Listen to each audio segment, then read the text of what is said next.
भाव कौन रखेगा? कोई नहीं, आप शुरू करो। बोले श्री प्राणनाथ प्यारे की जय। बोलो श्री सतगुरु महाराज की जय। पन्ना धाम की जय। सर्व सुंदर साथ की जय। प्रथम लागू दो चरनी को, धनिये न छुड़ायो खिन। लाख तली लालेड़िया, मेरे जीव के ही जीवन। इन पांव तले पड़ी रहूं, धनी नजरी खोलो भातन। पलना वालों निरखूं नेत्रे, मेरे जीव के यही जीवन। मेरे जीव के ही जीवन। बोलो श्री प्राणनाथ प्यारे की जय। बोलो श्री सतगुरु महाराज की। हम शुरू करते हैं प्रकाश हिंदुस्तानी। हाँ जी, सरोज दीदी आप हो? अरे नहीं, कोई बात नहीं, आ जाएंगी। हम शुरू करते हैं। अभी हमारा प्रकरण शुरू ही हुआ था। ये प्रकरण है हमारा 2, 1। प्रकरण हुआ है शुरू हमारा 10, 10 की चौथी चुपाई।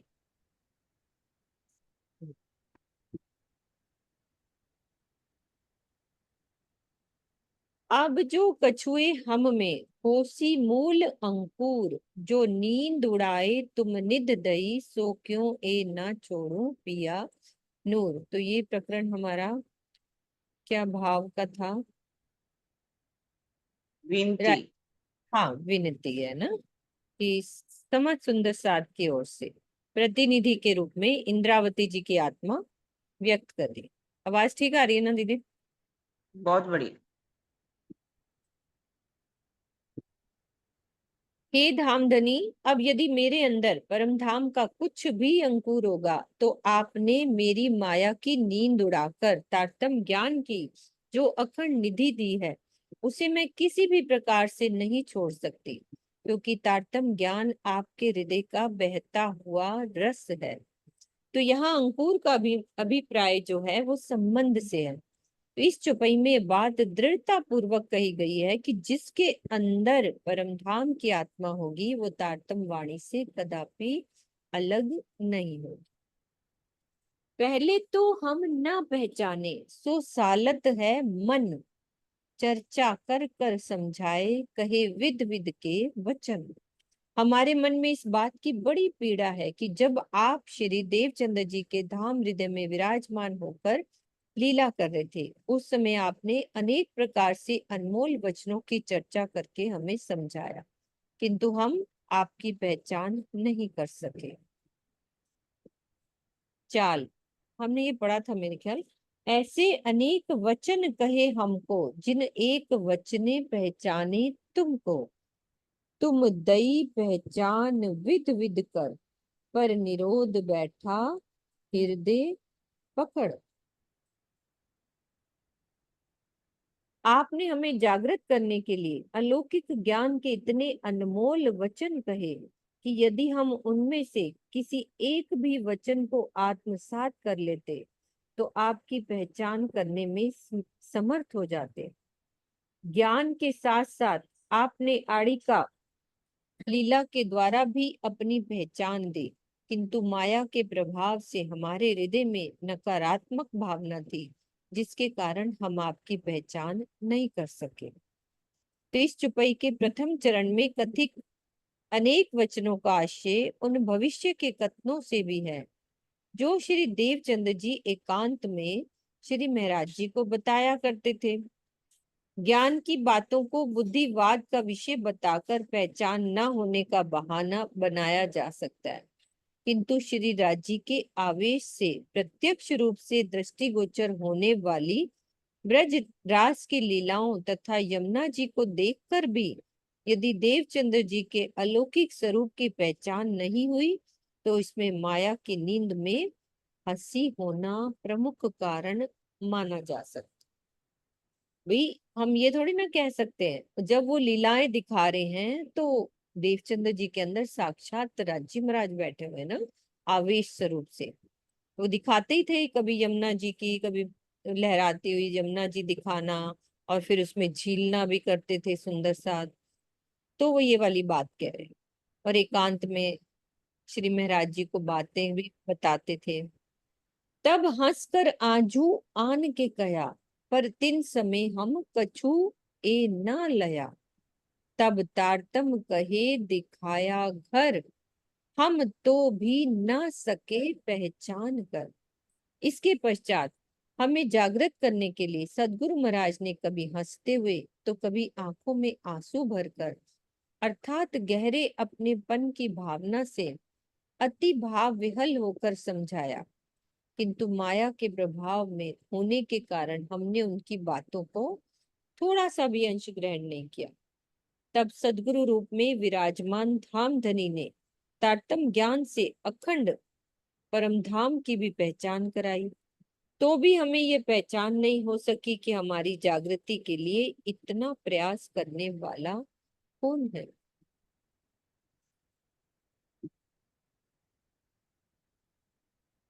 उपरोक्त दोनों चौपाई और साथ में ज्ञान के वचनों के संबंध में सूक्ष्म अंतर है।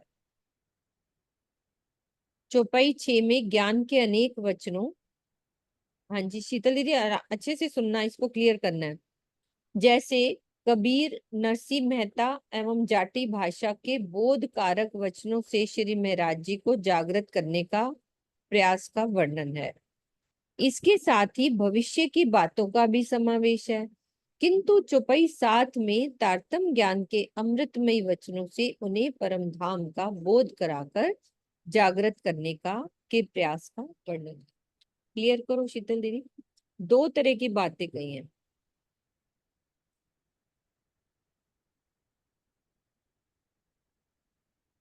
अभी अनम्यूट करो पहले। हाँ जी, प्रणाम जी।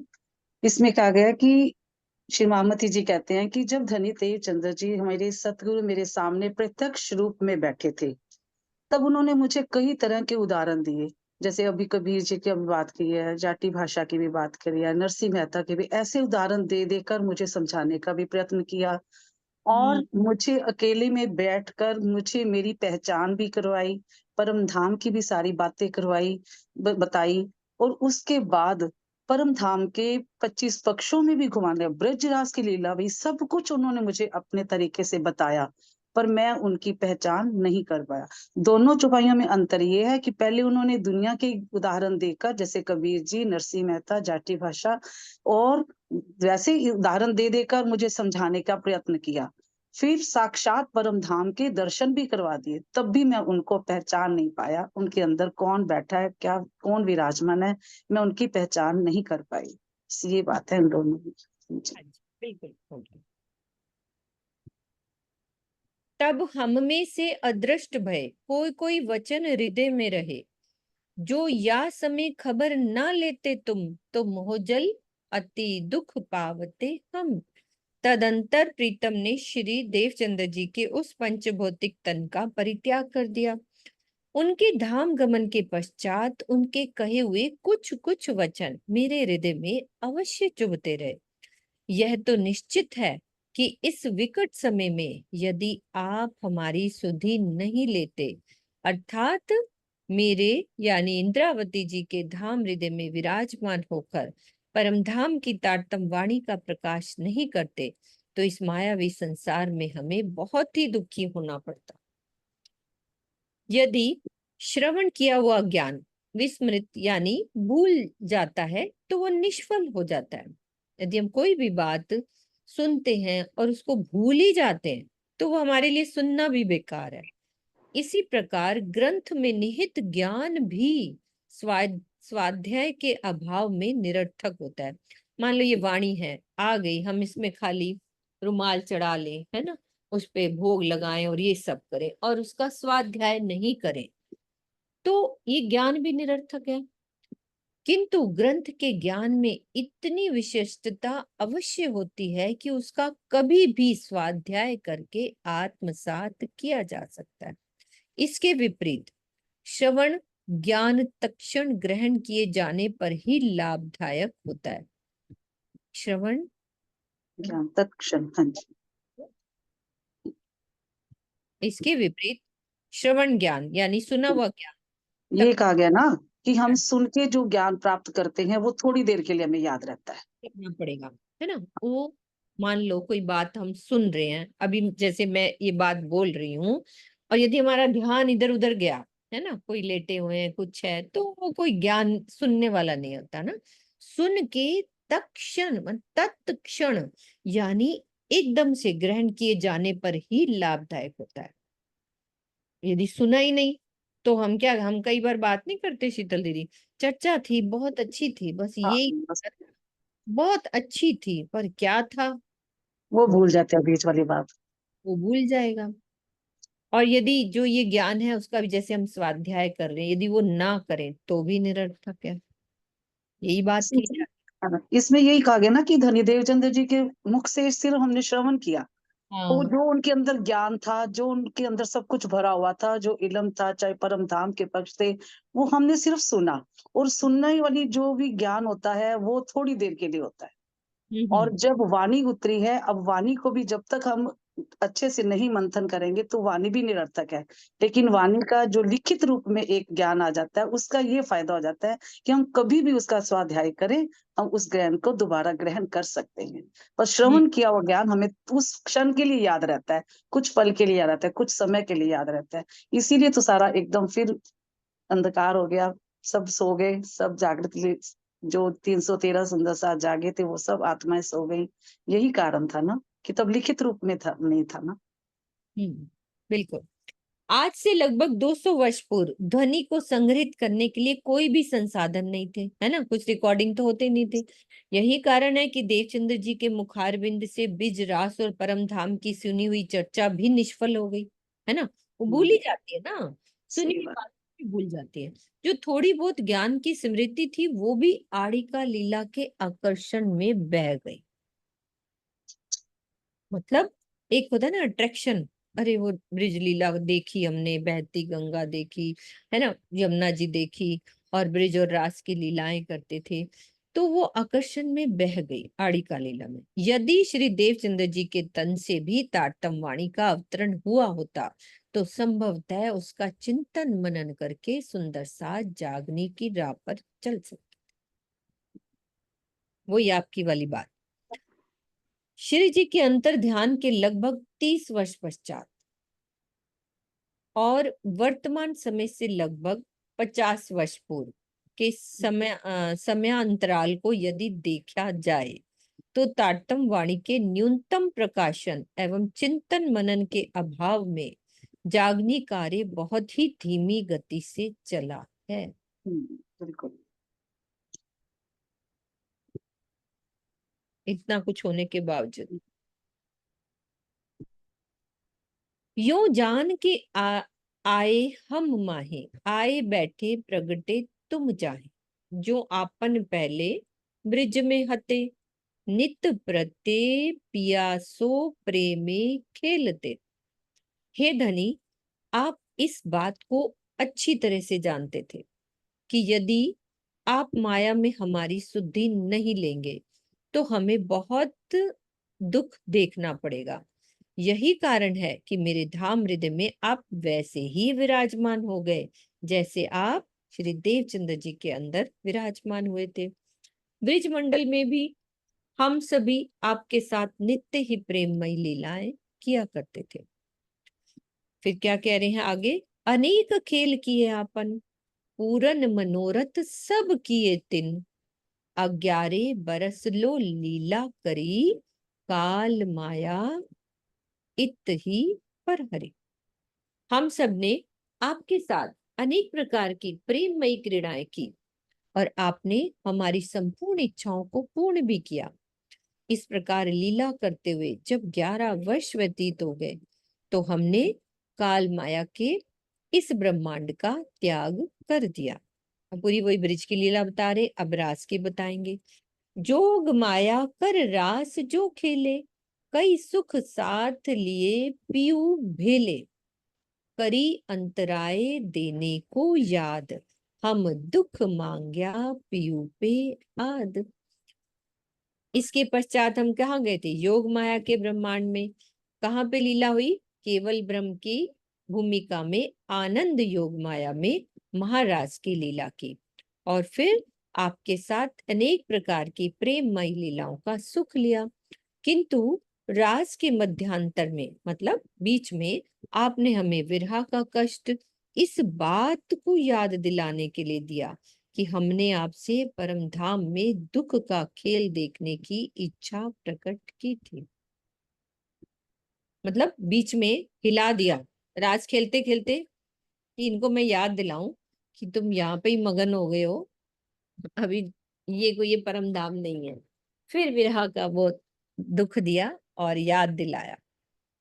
सोई देख के आए ज्यों, फिर अब प्रकट हुए हैं त्यों, धनी जब करे अपनायत, मन चाया सुख देवे साक्षात। रास में हमारे विरह का कष्ट देखकर जैसे आप प्रकट हो गए थे, इसी प्रकार जागनी ब्रह्मांड में भी हमारा कष्ट देखकर पुनः प्रकट हो गए। जब आप परमधाम के मूल संबंध से अपना आत्मीय प्रेम प्रकट करते हैं, तो हमें ऐसा अनुभव होता है कि जैसे आप प्रत्यक्ष रूप से प्रकट होकर हमारे मनोवांछित सुख तिन समय धाक रहती जोए, पर इत सुख देत है सोए। अब सुनो पीयूं कहूं गुण अपने, अवगुण मेरे हैं अति घने। अब सुनो पीयूं कहूं गुण अपने, अवगुण मेरे हैं अति घने। उस समय मेरे मन में परमधाम को देखने की प्रबल इच्छा थी। अब मेरे हृदय में विराजमान होकर परमधाम को देखने का सुख दे रहे हैं मेरे धामधनी। अब मेरी ये बात सुनिए, मैं आपसे अपनी वास्तविकता बता रही हूं कि मेरे अवगुण तो बहुत अधिक हैं। अब मेरे हृदय में विराजमान होकर परमधाम को देखने का सुख दे रहे हैं मेरे धामधनी। अब मेरी ये बात सुनिए, मैं आपसे अपनी वास्तविकता बता रही हूँ कि मेरे अवगुण तो बहुत अधिक हैं। आपके गुण हैं और मेरे अवगुण। तुम्हारे मन में न आवे लवलेस, पर मैं जानो मेरे मन के रेस। वार डार पर मेरी दे, तुम किए मोसो अधिक सने। मेरे प्राण वल्लभ, यदि आपके मन में ये विचार ही नहीं आ सकता कि मेरे मन में नाम मात्र के लिए भी अवगुण है, किंतु मैं तो अपने मन के एक एक तंतु में विद्यमान अवगुणों के विषय में जानती हूँ।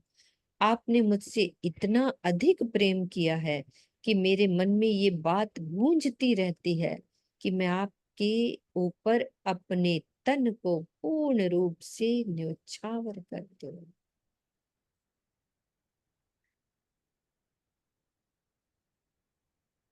फिर भावार्थ में क्या समझा रहे हैं कि मन इतना सूक्ष्म होता है कि उसके तंतु नहीं हो सकते, किंतु यहाँ मन के तंतुओं का वर्णन बोधगम्य होने के लिए किया गया है कि आत्मा परात्म का प्रतिबिंब स्वरूपा है, उसके मूल स्वरूप में कोई भी अवगुण नहीं होता।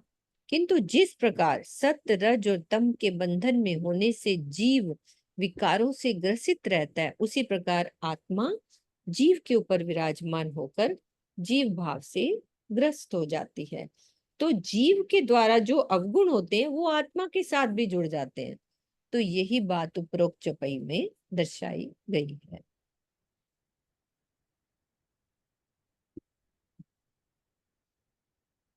घोली घोली मैं जाऊं तुम पर, उर्नी मैं होंगी क्यों कर।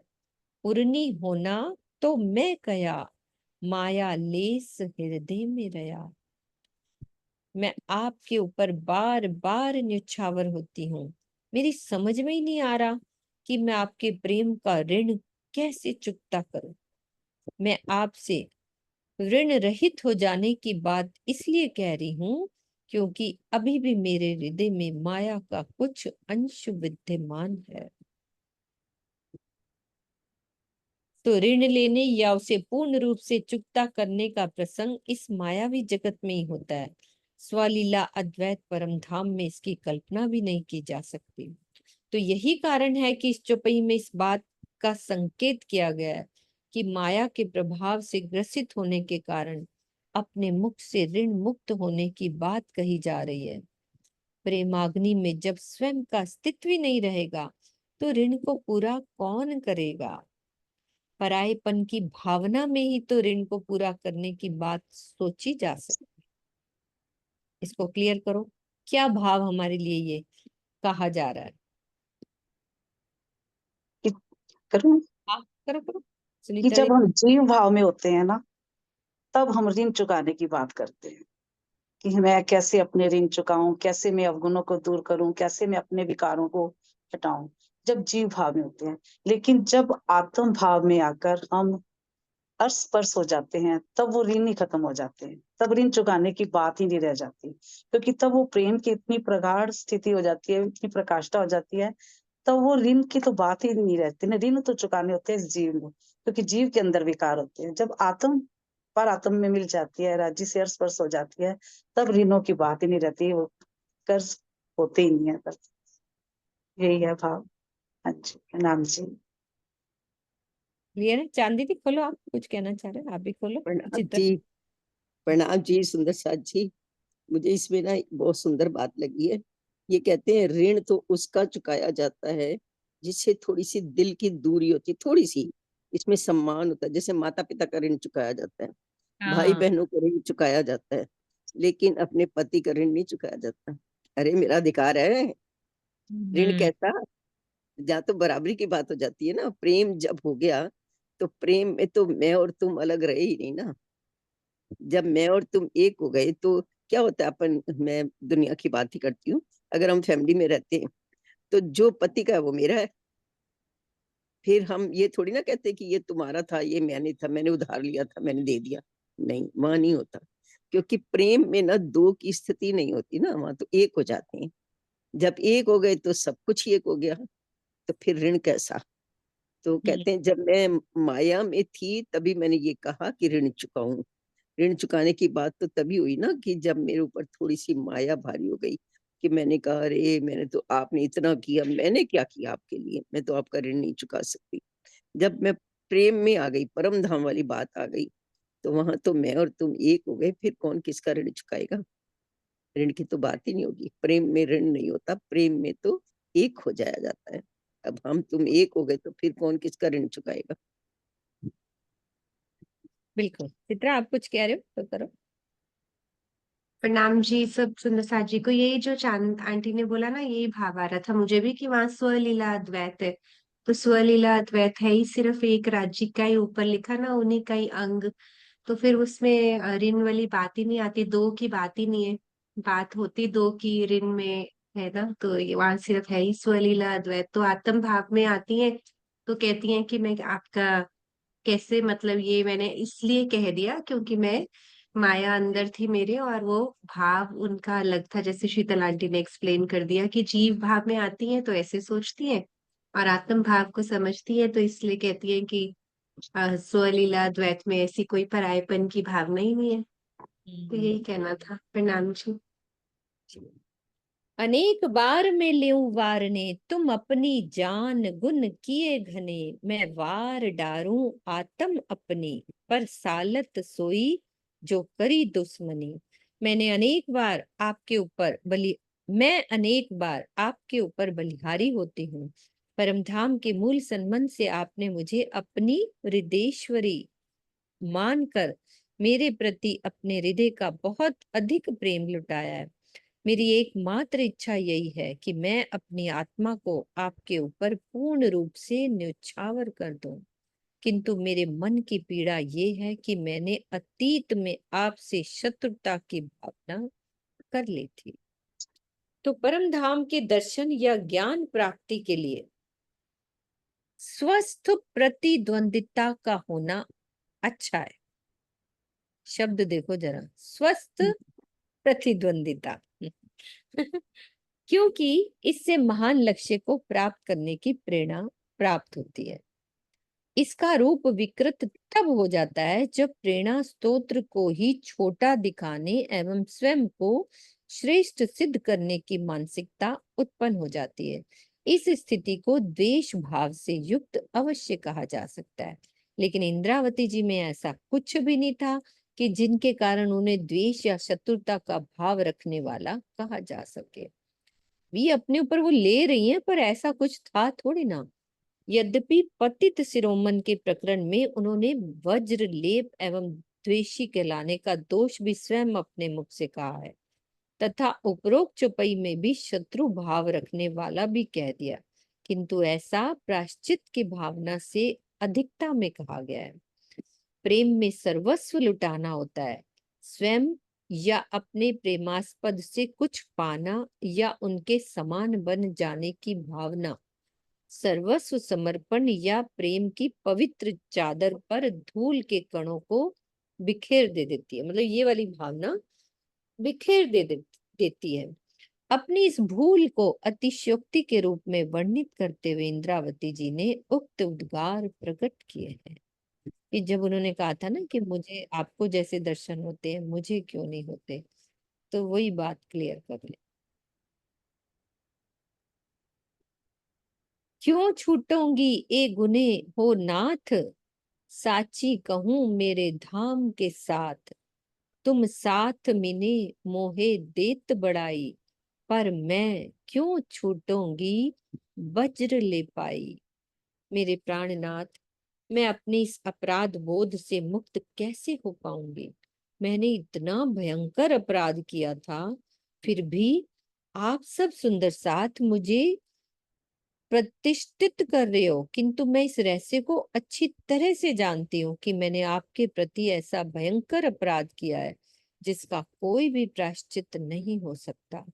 तो हे मेरे परम धाम के सुंदर साथ जी, यह निश्चित है कि मैं आपसे ये सारी बातें सच सच कह रही हूँ। मतलब कि इंद्रावती जी अपने एक एक बात को, हमारी क्या स्थिति है देखो, हम इतने गुनाह करके भी ना कितने अपने आप को झूठ को भी सच कह देते हैं। वो कुछ नहीं किया उन्होंने, फिर भी कैसे अपने आप को क्या क्या शब्दों में बोल रहे हैं। कितनी शिक्षा मिलती है ना इससे, हर बात से हमको।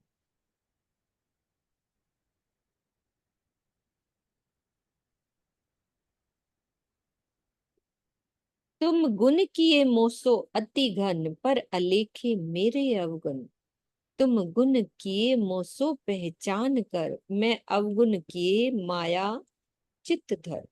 आपने मेरे ऊपर अपनी प्रेम भरी अपार कृपा की है, किंतु मेरे दोष तो इतने अधिक संख्या में हैं और इतने भयंकर हैं कि उन्हें मैं लिख ही नहीं सकती। आपने परमधाम की आत्मा मानकर मुझसे प्रेम किया और मैं अपने हृदय में माया को बसाकर अपराध करती रही।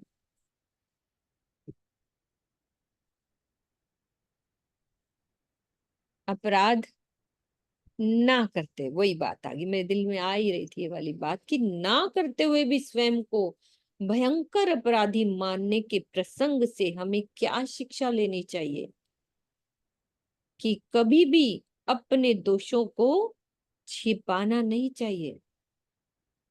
क्या करना चाहिए? निष्पक्ष चिंतन करके उसका परित्याग कर देना चाहिए। इसी में आत्म जागृति का रहस्य छिपा हुआ है। क्या छुपाई आती है? अवगुण काढ़े गुण ग्रहे, हारे से हुए जीत का कथन इस तथ्य की ओर संकेत करता है। क्या कह रहे हैं वीना दीदी, क्या शिक्षा है हमारे लिए? बोलो आप, कोई बात नहीं, आप तो इतनी प्रणाम जागृत। जी। हाँ बोलो। इसमें यही शिक्षा दी जाती है, दे रहे हैं इंद्रावती जी कि हमको अपने अवगुण कभी भी नहीं छिपाने चाहिए।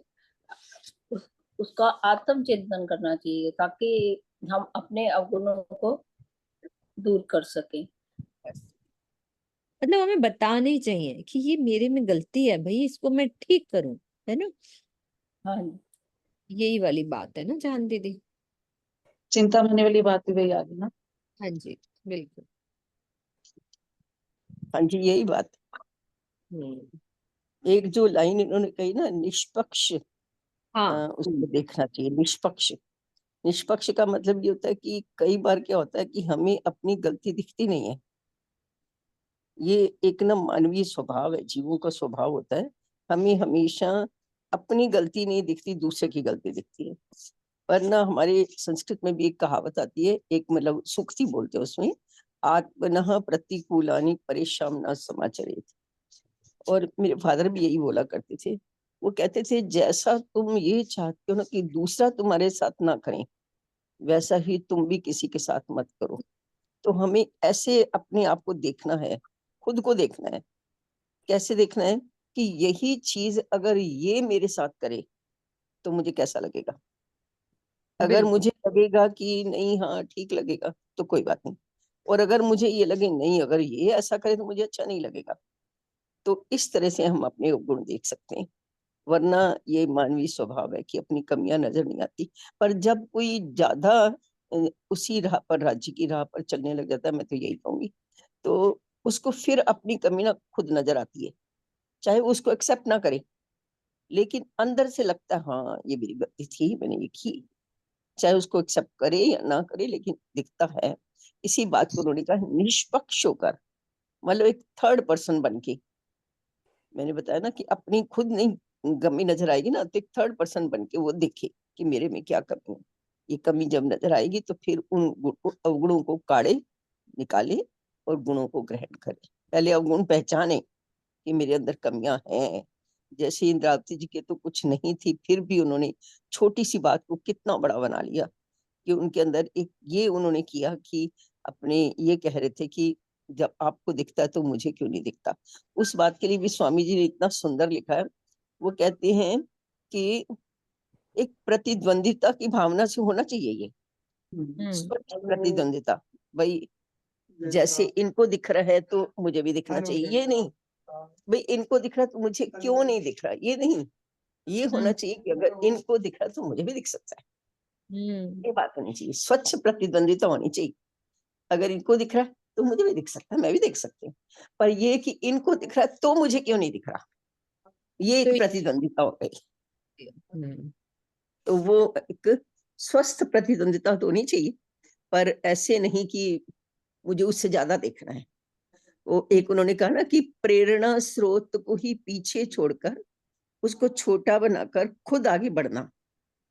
भाई जिससे मुझे प्रेरित किया कि तुम परम धाम देख सकते हो, दिखाएं। अब मैं ये चाहूं कि ये तो पीछे रह जाए, मैं आगे बढ़ जाऊं, तो वो चीज नहीं होनी चाहिए। वो उन्होंने ऊपर वाली चौपाई में यही कहा कि हाँ वो। प्रेरणा स्रोत को पीछे नहीं छोड़ के आगे नहीं बढ़ना है। हाँ उनको दिख रहा प्रेरणा स्रोत अगर करा तो मैं भी देख सकती हूँ। अगर उनको दिख रहा है तो मुझे भी देख सकते हैं हम लोग। तो ये ये तो चीज, एक कार वाली बात करी थी ना उन्होंने। हाँ ये प्यार वाली बात करी थी। लेकिन वो उन्होंने ऊपर लिखा ना कि ये चीज नहीं होनी चाहिए कि प्रेरणा स्रोत से हम आगे निकल जाएं, उनको हम्म। छोटा बना दें। उनको छोटा नहीं बनाना है। उनके उनको अगर दिख रहा है वो जो हम मुझे ले जाना चाह रहे हैं वहां मुझे जाना है। क्योंकि वो कह रहे हैं मुझे जाने के लिए, तो मुझे भी जाना है। जैसे अपन स्वामी जी अपने को कहते हैं कि भाई चितवनी लगेगी, तुम लोग लगा सकते हो, चितवनी कर सकते हो, मैं गारंटी लेता हूँ कि चितवनी तुम्हारी लगेगी। अब हम कहें कि भाई राजन स्वामी जी की चितनी स्वामी जी की इतनी लगती है तो हमारी तो इससे भी आगे लगनी चाहिए भाई। तो वो तो गलत हो गया ना। उन्होंने तो हमें प्रेरित किया कि तुम्हें चितवनी करनी है, तो हमें उनके कदमों पे कदम रखना है। वो कह रहे हैं लगेगी तो हाँ हमें कोशिश करनी चाहिए, हम भी लगेगी। वो कह रहे हैं स्वामी जी तो हमें लगेगी। पर ये हम कहें कि हम उनको पीछे छोड़कर आगे बढ़ जाएं तो वो गलत है। वो उन्होंने ऊपर ये वाली बात भी कही थी। तो वो मतलब हालांकि ऐसी कोई बात थी नहीं, पर वो अपने ना अवगुणों को भी, छोटे से अवगुणों को भी वो बड़ा करके दिखा रहे हैं, बड़ा करके बता रहे हैं बड़ा मेन करके वाली बता रहे बात। हैं। दीदी की बात कुछ नहीं है, फिर भी नहीं थी। ऐसा अपने अवगुण ही बताए जा रहे हैं कि अब नहीं वो नहीं बताए जा रहे। मेरी शायद इस उन्होंने तो कुछ किया ही नहीं है, पर अपने नहीं, ऊपर ही लिए जा रहे हैं। तो तो हो सकता है वो ना, ये हमारे लिए भी हो ये कि हमारे भाई उन्होंने, हमारे लिए है ये, लिए क्योंकि उन्होंने कई जगह पर अपन कहते हैं ना इंद्रावती जी ने तो ऐसा नहीं किया, लेकिन वो इंद्रावती जी कई बार ऐसा नहीं करती थी, खुद तो उन्होंने कुछ नहीं किया, खुद राज्य को देख रही हैं, फिर भी वो अपनी कह रही हैं कि मैं फिट फिट पढ़ूं, मेरे को धिक्कार है, ये मैं, जबकि उन्होंने कुछ किया ही नहीं, वो धिक्कार किस लिए, पर वो हमारे लिए कर रही थी। तो ये चुपाई भी शायद हमारे लिए ही आई होगी कि भाई अपने अवगुण निकालो और गुणों को ग्रहण करो और आगे बढ़ो। भी अपन पढ़ नहीं रहे थे। अब वो कामा पहाड़ी से आते हैं उदयपुर, तो हम्म, रास्ते में चाहते तो जब पन्ना जी में हीरा उगल हाँ, सकता है सकते तो कर सकते हैं। भोजन क्यों नहीं इकट्ठा कर सकते? है ना, हम्म, लेकिन ये हमारे लिए किया कि हमारे लिए किए। आपको क्या क्या इतना कंट्रोल, सन्यासी के लिए कितना, कि आपको रहना कैसे है, कैसे जीवन बिताना, ये सब हमारे लिए किया ना उन्होंने। हर चीज, हर चौपाई हमारे लिए है, उनकी कोई बात हम्म, नहीं, सब हमारे लिए। पल सही पल बात है। शिक्षा ही चल रही है। अब हम कितना लेते हैं ये तो हमारे ऊपर निर्भर करता है। अब बल बल जाऊं मेरे धनी, मेरे मन में हाम है घनी, असत मंडल में हासिल अति बड़ी, मैं पीयू जी की उम्मीद ले खड़ी। मेरे प्राणेश, मेरे मन में इस बात की प्रबल चाहना है कि अब मैं आपके प्रति पूर्ण रूप से समर्पित हो जाऊं। माया के इस नश्वर जगत में भी आपको पा लेना सबसे बड़ी उपलब्धि है। आपकी पल पल सानिध्य पाने की आशा में ही तो मैं इस संसार में रह रही हूँ। तो ऐसी सोचना है।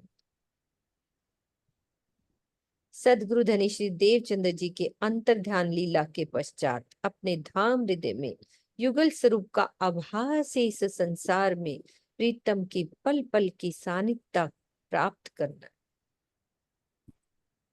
जो मनोरथ किए माही श्री धाम, सो पूरन इत होए मन काम।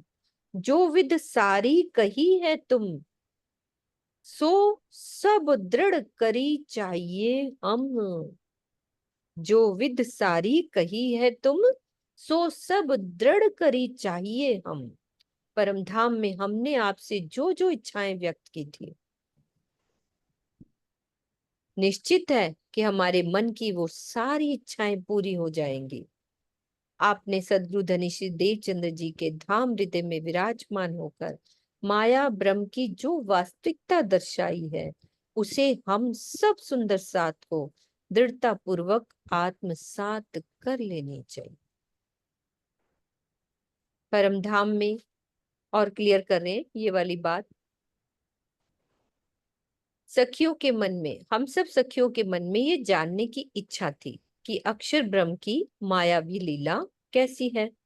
माया ब्रह्म की जो वास्तविकता दर्शाई हुई है, उसे हम सब सुंदर साथ को दृढ़ता पूर्वक आत्मसात कर लेनी चाहिए। अब वो समझा रहे हैं क्या करना है, कि हम सब सखियों के मन में क्या इच्छा थी कि अक्षर ब्रह्म की माया की लीला देखें।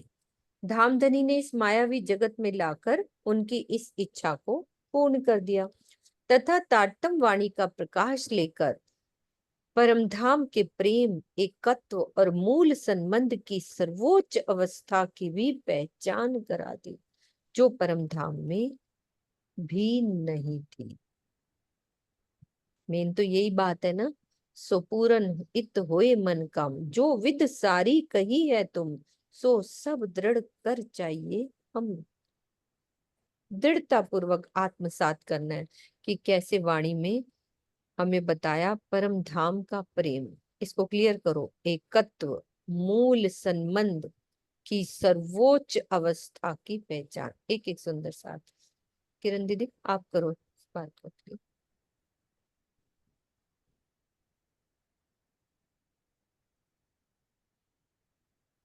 मतलब परम धाम का प्रेम, इश्क, जिस इश्क को हमने परम धाम में बड़ा कहा, और इस माया के संसार में आकर के अब तारतम आने से हमें पता चल रहा है कि आखिर इश्क हमने बड़ा कहा तो क्यों कहा। पहले तो हमने बड़ा कहा क्योंकि है ही हमारे अंदर इश्क बड़ा था। राज्य के अंदर जितना इश्क है वहां रूहों के अंदर भी उतना ही इश्क है, पर हम उस इश्क को नहीं पहचान पाए कि कारण क्या है कि हमारा इश्क बड़ा है। हमने आपको अलग मान लिया, एक अलग बात है ना, पर हमने इश्क को बड़ा कहा, ये तो गलत नहीं कहा। पर जैसे एक समुंदर है, समुद्र में लहरें निकलती हैं, लहर ही अपने आप को अलग बना करके बैठ जाए, लहर अपने आप को अलग मान ले, तो वो हमें नहीं पता था। अब जैसे कि प्रेम के बाद एकत्व की बात की गई, हमारी एक दिली क्या है, हमने ऐसा क्यों कहा कि हमारा इश्क बड़ा है? क्योंकि परम धाम में एक दिली को हमने नहीं पहचाना कि जो एक ही दिल तो सबके अंदर लीला कर रहा है, एक ही दिल लीला हो रही है ना, एक दिल की लीला है। राज्य का दिल ही हर रूप में, चाहे सखियों के रूप में हो, चाहे अक्षरधाम के रूप में हो, या महालक्ष्मी के रूप में हो, या पशु पक्षियों के रूप में हो, या परम धाम के 25 पक्षियों के रूप में हो, कुकुशाले के रूप में, वही तो एक दिल लीला कर रहा है। उस एक दिली की हमें पहचान कहाँ थी? तभी तो हम कहते हैं ना कि वो एक दिल जो है, वो पहचान ना होने के कारण ही हमने अपने इश्क को बड़ा कह दिया, कहा इश्क को बड़ा। पर क्यों कहा, ये तो हमें पहचान नहीं थी। एक प्रेम, एकत्व, और तीसरा है मूल संबंध, है ना। हमें मूल संबंध की भी परम धाम में पहचान नहीं थी कि हमारा संबंध राज्य से है। हमने अपने आप को अलग मान लिया। जो छुपाई भी हम अक्सर बोलते हैं, मैं हक अरश में जुदे जानती लियावती शब्द में वर्णन, झाड़ में सिरले ढूंढती हक आए दिल भी रोशन। मैंने परम धाम में राज्य को अलग माना, इसीलिए तो इश्क को बड़ा कहा। उस एक दिल की भी पहचान नहीं थी, इसीलिए ही हमने अपने आप को अलग मान लिया। मेन कारण तो है हमने अपने मूल संबंध की ही पहचान नहीं की, और राज्य यहाँ आकर के हमें उस मूल संबंध की पहचान करवा रहे हैं कि रूहो, जब मैंने कह ही दिया कि रूहो तुम मेरे तन हो, तुमसे इश्क जो मेरे दिल, ये क्यों कर पाओ बका मैंने जो शूर करो मेरे। परम धाम में हम उस इश्क को भी बड़ा सिद्ध नहीं कर सकती थी, उस एकत्व को भी नहीं जान पाती थी। अब माया के संसार में आके अब हमें हर बात की पता चल रही है, क्योंकि उस मार्फत के इश्क को भी नहीं जान पाए, उस मार्फत की वाहिदत को भी नहीं जान पाए, उस निस्बत की हमारे मूल संबंध का, जो मार्फत का मूल संबंध है, हकीकत के बारे में पता था, हम आपकी अंगनाएं हैं, ऐसा नहीं है कि नहीं था। पर वास्तव में हमारा मूल संबंध कैसे है कि राज्य में और हमारे में तो कोई अंतर ही नहीं है। हमने अपने आप को अलग मान लिया। राज्य कह रहे तुम अलग नहीं हो, तुम मेरा ही अंग हो, तुम मेरे ही तन हो। जैसे ये हमारा तन है, आंख है तो राज्य की आंख, कान है तो राज्य के कान, नाक है तो राज्य के, मुख है तो राज्य का ही। अंग अलग अलग हम कह सकते हैं, पर है किसके? राज्य के। चाहे राज रूहें हैं, चाहे श्यामा जी हैं, चाहे सखियां मतलब अक्षर ब्रह्म है, जैसा हम सब राज्य के ही तन हैं, राज्य के ही अंग हैं। उस निस्बत को हम परम धाम में नहीं जान पाए थे, उस मार्फत को नहीं जान पाए थे कि राज्य ही तो लीला कर रहे हैं परम धाम के अंदर। उसमें रूहें सब अलग अलग दिखाई दे रहे हैं, श्यामा जी दिखाई दे रहे हैं, वास्तव में अंदर कौन है? उस उसी एक को पहचान, मार्फत की अगर पहचान कर लेते तो हमारे इश्क की भी पहचान हो जाती, हमारी एकत्व की भी पहचान हो जाती है, हमें अपने मूल संबंध की भी पहचान हो जाती है। मूल मार्फत का जो मूल संबंध है वो हम नहीं जान पाए। राजी हर चीज मार्फत की जो है ना, वो यहाँ पहचान करा रहे हैं, मार्फत की निस्बत की भी पहचान हमें यहाँ कर, आज हमें पता चल रहा है ना, जो परम धाम में हमें नहीं थी। अब राजी हमें एक एक बात की पहचान यहाँ पर आकर के करा रहे हैं। वो ही कह रहे हैं, जो मनोरथ किए माहे श्री धाम, सो पूरन इत हुए मन काम, जो विद सारी कही है तुम, सो सब दृढ़ कर चाहिए। जो भी परम धाम में इच्छाएं की राज्य पूरी कर दी, माया का संसार की हमने मांगा, अक्षर ब्रह्म की खेल मांगा, वो भी पूरी कर दी माया ब्रह्म की। और आज हमें उस मार्फत की भी वाहिदत की हो, प्रेम हो, मोह संबंध हो, उसकी जो अवस्था है वो हमें पहचान राज जी ने पूरी दे दी। बहुत धन्य। सुख धाम के जो पाइये इत, सो काहू मेरी आत्म न देखे कित। इन अंग की जुबां किन विद कहे, जो सुख कहूं सो उरे रहे। परमधाम के जिन सुखों का अनुभव यहाँ किया जा सकता है, मेरी आत्मा उन्हें अपने अतिरिक्त अन्य कहीं भी किसी के अंदर अनुभव होते हुए नहीं देख पा रही है।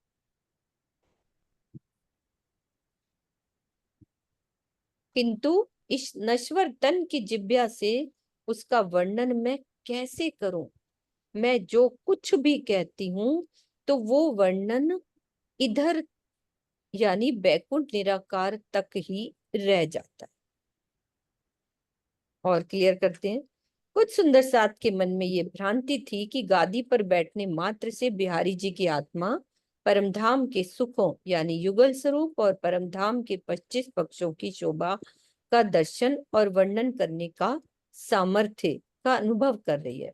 उनके इस भ्रम का निराकरण करने के लिए ही ये चुपई अवतरित हुई है। इसके दूसरे चरण में कथित काहू और कित शब्द का प्रयोग यही दर्शा रहा है। सो काहू मेरी आत्मा न देखे कित। किसी आध्यात्मिक महान पुरुष के गादी का आभा मंडल अवश्य पवित्र होता है, किंतु इसका यह अर्थ नहीं कि उस आसन में ही अक्षरातीत की सारी कृपा बरसती है तथा उस पर बैठने मात्र से परम धाम का दर्शन होने लगेगा या वो व्यक्ति अक्षरातीत कहलाने लगेगा। इस लक्ष्य की प्राप्ति के लिए तो क्या करना होता है? स्वयं को विरह प्रेम की अग्नि में जलाकर निर्विकार होना पड़ेगा। जैसा कि इस चौपाई के अगली चौपाई के तीसरे चरण में कहा गया, नीचे आएगी वो चौपाई, ए सुख विलसु होए निर्दोष।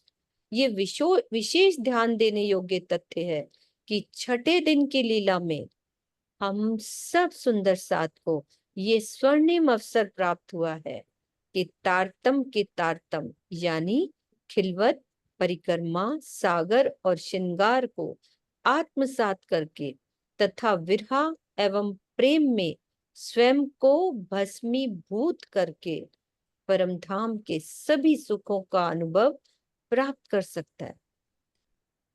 बिहारी जी गादी पर भले ही बैठे रहे, किंतु वे तारतम ज्ञान, अटूट ईमान तथा विरहा प्रेम से रहित होने के कारण इस सुख से वंचित ही रहे। तो ये भाव है इसका।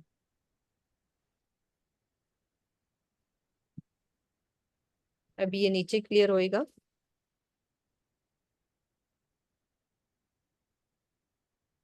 ये शोभा मतलब कि ये वाली बात का किरण दीदी यही मतलब है ना, ये वाली बात। हाँ, सो काहू मेरी आत्म ना देखे कित, मतलब सब कुछ उनके अंदर ही, महामती जी इंद्रावती जी के अंदर ही वो परम धाम का भले ही बिहारी जी गादी पर बैठे हुए हैं पर उनके अंदर वो नहीं है।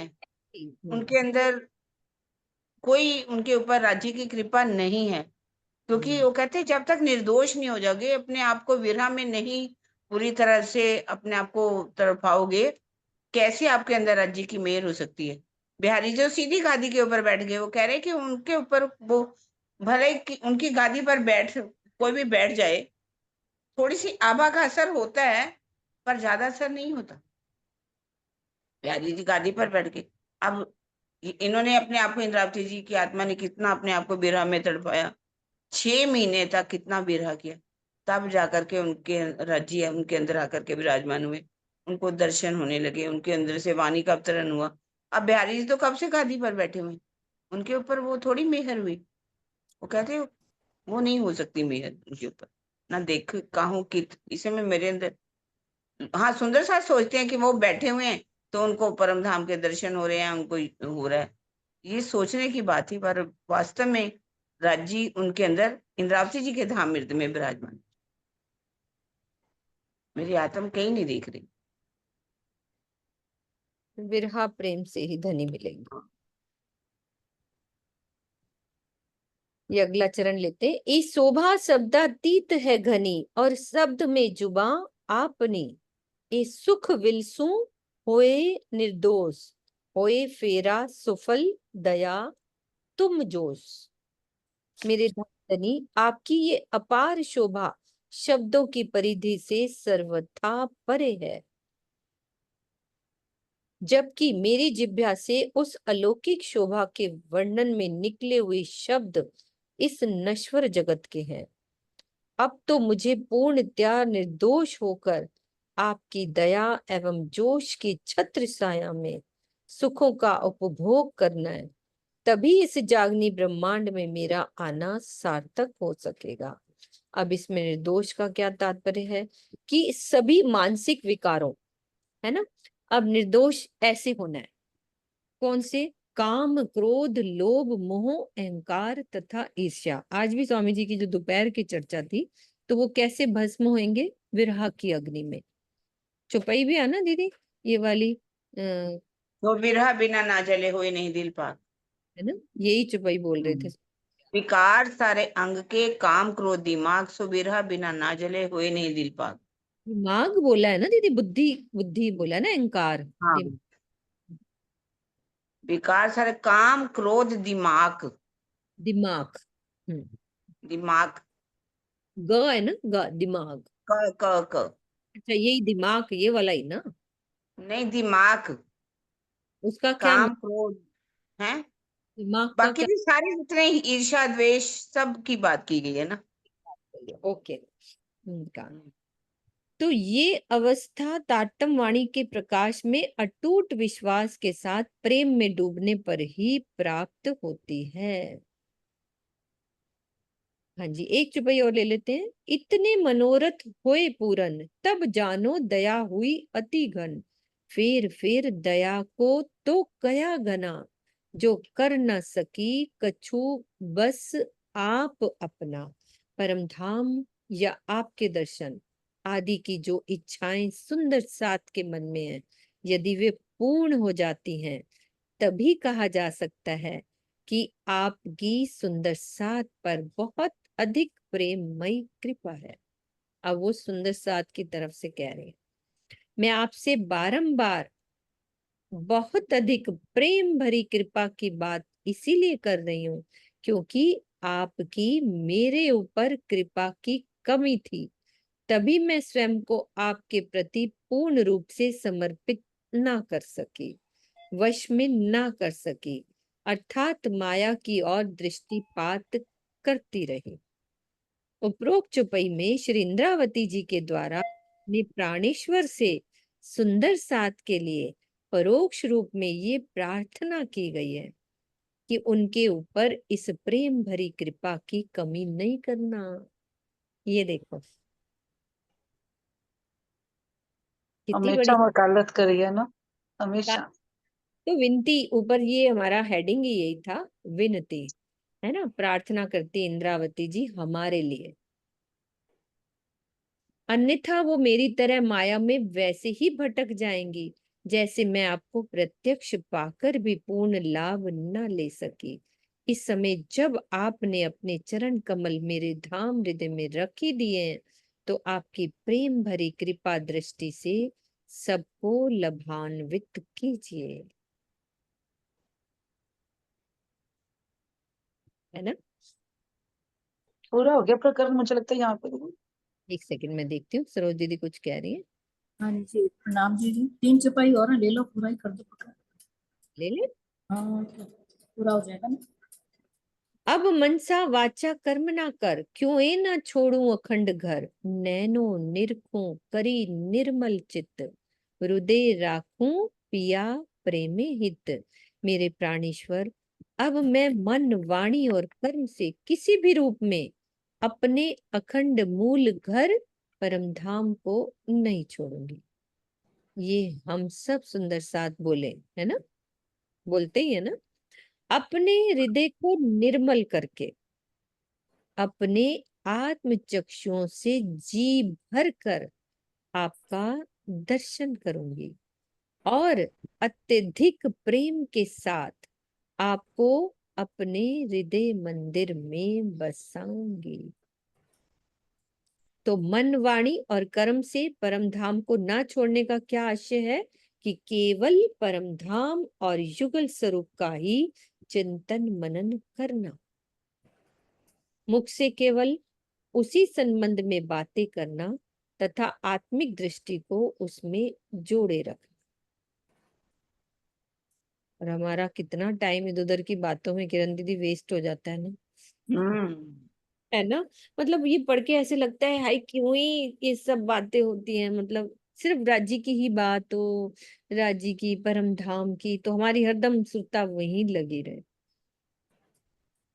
कर प्रणाम लागू चरने, करूं सेवा प्यार अति घने, करूं दंडवत जीव के मन, देऊं प्रदिखना रात ने दिन। लगा दूं। मैं आपको प्रणाम करते हुए आपके चरणों में शीश झुकाती हूँ। मेरे मन में यह तीव्र चाहना है कि मैं बहुत अधिक प्रेम से आपकी सेवा करूं और अपने जीव के द्वारा मानसिक रूप से दिन रात दंडवत परिक्रमा किया करूं। किसी पूज्य व्यक्ति के सामने होने पर सर्वप्रथम क्या किया जाता है? हाथ जोड़कर प्रणाम किया जाता है, फिर उनके चरणों में शीश झुकाया जाता है। शिष्टाचार की इसी प्रक्रिया के अनुसार चौपाई के पहले चरण में धामधनी को प्रणाम करते हुए उनके चरणों में शीश झुकाने की बात कही गई है। धरती पर दंड के समान लेटकर प्रणाम करना दंडवत प्रणाम करना कहलाता है। इसी प्रक्रिया को बार बार दोहराते हुए आराध्य के चारों ओर उस स्थान से आगे बढ़ना दंडवत परिक्रमा कहा जाता है। किंतु उपरोक्त चौपाई के उक्त कथन से ये संशय पैदा होता है कि चरणों में दंडवत प्रणाम करना या परिक्रमा करना तो दास भक्ति का लक्षण है। परम धाम की प्रेम लक्षणा भक्ति के मार्ग में स्वयं इंद्रावती जी द्वारा ऐसी भावना क्यों की गई है, वो भी तारतम वाणी के अवतरित होने के बाद। तो क्या समाधान में यही कहा जा सकता है कि आत्मिक प्रेम की गहन स्थिति में चरणों में प्रणाम करना तो दूर, हाथ जोड़कर प्रणाम करना भी संभव नहीं होता, क्योंकि जब दोनों का ही एक ही स्वरूप है तो कौन किसको पूज्य मानकर प्रणाम करेगा। उस समय नेत्रों की प्रेम भरी दृष्टि ही प्रणाम का स्थान ले लेती है। दंडवत परिक्रमा तो पूर्ण रूप से दास भक्ति की सूचक है, जो प्राय देवी देवताओं के मंदिर में की जाती है। किंतु इस प्रकार का कथन कहकर श्री इंद्रावती जी ने अपने जीव की समर्पण भावना को व्यक्त किया है। जीव स्वभावतः अहंकार के वशीभूत होता है। वो प्रेम के मार्ग पर चलने के लिए समर्पण की भावना नहीं रखता है, समर्पण की भावना नहीं रखता है। दंडवत प्रणाम करने का आशय ही है कि मेरे आराध्य, मैंने अपना सर्वस्व आपको सौंप दिया, अब आपको जो भी उचित लगे वो कीजिए। तो उपरोक्त चौपाई में भी शारीरिक रूप से दंडवत परिक्रमा करने का वर्णन नहीं है, बल्कि मानसिक रूप से दंडवत परिक्रमा का चित्रण क्रिया है। कृपा करत हो साथ पर बड़ी, भीत अधिक की जो घड़ी घड़ी, इंद्रावती पाऊं परत आधार, धनी धाम के लई मेरी सार। यद्यपि आप सुंदर साथ पर बहुत अधिक कृपा करते हो, किंतु अब विशेष आग्रह हो रहा है इंद्रावती जी के द्वारा हम सब पर। क्या कह रहे हैं कि आप प्रत्येक क्षण, प्रत्येक घड़ी इससे भी अधिक कृपा कीजिए।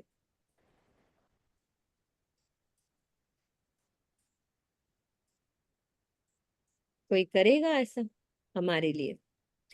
अपने प्राणेश्वर के चरणों में प्रणाम करते हुए इंद्रावती जी की आत्मा कहती है कि मेरे प्राणेश, आपने इस मायावी जगत में मेरा हाथ पकड़कर मेरी शुद्धि ले ली है और मुझे कृतार्थ कर दिया है। प्रकरण 10 चौपाई 249। चौपाई दोहराते हैं सुंदर साथ जी। कृपा करत हो साथ पर बड़ी भी अधिक की जो घड़ी घड़ी श्री इंद्रावती पाओ परत आधार धनी धाम के लई मेरी सार धनी धाम के लई मेरी सार। बोलो श्री प्राणनाथ प्यारे की जय, सतगुरु महाराज की जय, पन्ना धाम की जय। प्रणाम जी, सब सुंदर साथ को प्रणाम जी। सब बोल सकते।